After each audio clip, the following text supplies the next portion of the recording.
বাচ্চাদের সঠিক ওজন বাড়ানোর জন্য ঘি খাওয়াতে পারে, কারণ এতে আছে অনেক পুষ্টিগুণ। কোন বয়স থেকে শিশুকে ঘি দেওয়া যেতে পারে? বেশিরভাগ ক্ষেত্রেই দেখা যায় শিশুরা যতদিন স্তনপান করেন ততদিন তাদের শরীর প্রয়োজনীয় ফ্যাট সেই দুধ থেকে তারা পেয়ে যায়। স্তনপান বন্ধ হওয়ার পরই শিশুকে ঘি খেতে দেওয়া উচিত। যদি শিশু 6 মাস বয়স পর্যন্ত মায়ের দুধ খায়, তাহলে 7-8 মাসের মাথায় তাকে ঘি খাওয়ানো শুরু করা উচিত। তবে অবশ্যই মাথায় রাখবেন, আপনার সোনাকে ঘি দেওয়ার আগে চিকিৎসকের থেকে জেনে নিন এটা ঠিক হচ্ছে কিনা। উনি যদি বলে এক্ষুনি না দিতে, তাহলে তার পরামর্শ মতোই এগোনো উচিত। শিশুকে কতটা ঘি দেওয়া যেতে পারে? কোনোভাবেই দিনের মাথায় 1 চামচের বেশি নয়, এবং যখন থেকে ওকে ঘি খাওয়াতে শুরু করবেন তখন থেকেই অন্য চর্বিযুক্ত খাবারের ওপর হ্রাস টানতে হবে। আবারও বলা দরকার, এই বিষয়ে সিদ্ধান্ত নেওয়ার আগে চিকিৎসকের সঙ্গে অবশ্যই কথা বলে নিতে হবে। এক এক শিশু শরীরের গঠন এক এক রকম, তাই ঠিক কতটা ঘি তাকে দিতে হবে সেই বিষয়ে বলতে পারেন একমাত্র চিকিৎসক। ঘিয়ের উপকারিতা। ওজন বাড়ানো। যেসব বাচ্চাদের ওজনের ঘাটতি রয়েছে তার ওজন বাড়াতে সাহায্য করে ঘি।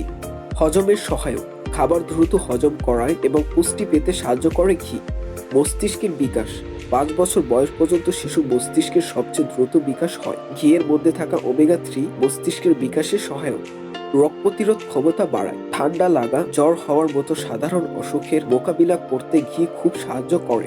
প্রয়োজনীয় এনার্জি। শিশুর বড় হয়ে ওঠার জন্য দিনের মাথায় প্রায় 1500 ক্যালোরির শক্তির প্রয়োজন, যার অনেকটাই পাওয়া যায় ঘি থেকে। প্রয়োজনীয় ভিটামিন এবং মিনারেল। ঘির মধ্যে ভিটামিন এ, ডি, ই, কে থাকে। এছাড়া বেশ কিছু মিনারেলও থাকে এর মধ্যে। শিশুর বৃদ্ধিতে যেগুলো কার্যকরী ভূমিকা রয়েছে। কার্সিনোজেন তাড়ায়। বেশ কিছু পরীক্ষায় দেখা গিয়েছে ঘিয়ের মধ্যে থাকা উপাদান শিশু শরীর থেকে কার্সিনোজেন তাড়াতে সাহায্য করে। ফলে বিশেষজ্ঞদের অনেকেই বলেছেন পরিমিত মাত্রায় ঘি খেলে শিশুদের শরীরে ক্যান্সারের প্রবণতা কমে। সুজি ঘি। এটাও বছর খানেকের শিশুদের জন্য আদর্শ, তবে খাওয়ানো শুরু করার আগে অবশ্যই চিকিৎসকের সঙ্গে কথা বলে নিন।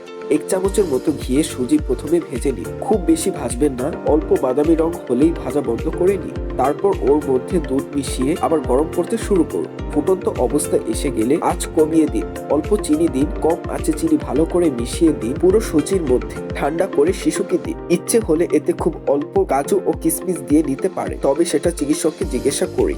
অনেকে দুধের বদলে জলেও সুজি সিদ্ধ করে নেয়, তাতেও অসুবিধা নেই। সবজি, ভাত ও ঘি। শিশুকে পুষ্টির জন্য খুবই আদর্শ খাবার, তবে কোন কোন সবজি আপনার সোনাকে খাওয়াবেন তা চিকিৎসককে আগে জিজ্ঞাসা করে নিন। প্রেসার কুকারে ভাত সিদ্ধ করে নিন। 5টা সিটি দিয়ে নিতে পারে, তাতে ভাত একটু বেশি সিদ্ধ হয়ে যাবে, সেটাই ভালো। অন্য একটি পাত্রে সবজি, বিশেষ করে পেঁপে, খুব অল্প কাঁচা কলা, আলু, কড়াইশুঁটি, বিনস সিদ্ধ করে নিন। দুটোই আপনার সোনার খাওয়ার মতো অবস্থায় এলে একসঙ্গে মিশিয়ে নিন। এবার তার মধ্যে 1 চামচ ঘি মেশান। অল্প অল্প গরম থাকা অবস্থায় ওকে খেতে দিন। সাধারণ ডাল ভাত ও ঘি। শিশুকে যে ডাল ভাত খেতে দেন তার সঙ্গে কিছুটা ঘি মিশিয়ে খাওয়াতে পারেন। যেভাবে ওর জন্য ভাত বানান এবং ডাল সিদ্ধ করেন সেই একই পদ্ধতিতে ডাল ভাত বানিয়ে নিন। এবার ডাল এবং ভাতের সঙ্গে 1/2 চামচ করে ঘি মিশিয়ে নিন। হালকা আঁচে সামান্য গরম করে নিন। লক্ষ্য রাখবেন ঘি যেন গোটা ডাল এবং ভাতে মিশে যায়। গরম গরম ওকে খাওয়াবে, তাহলে অবশ্যই আপনার বাচ্চার ওজন বাড়বে।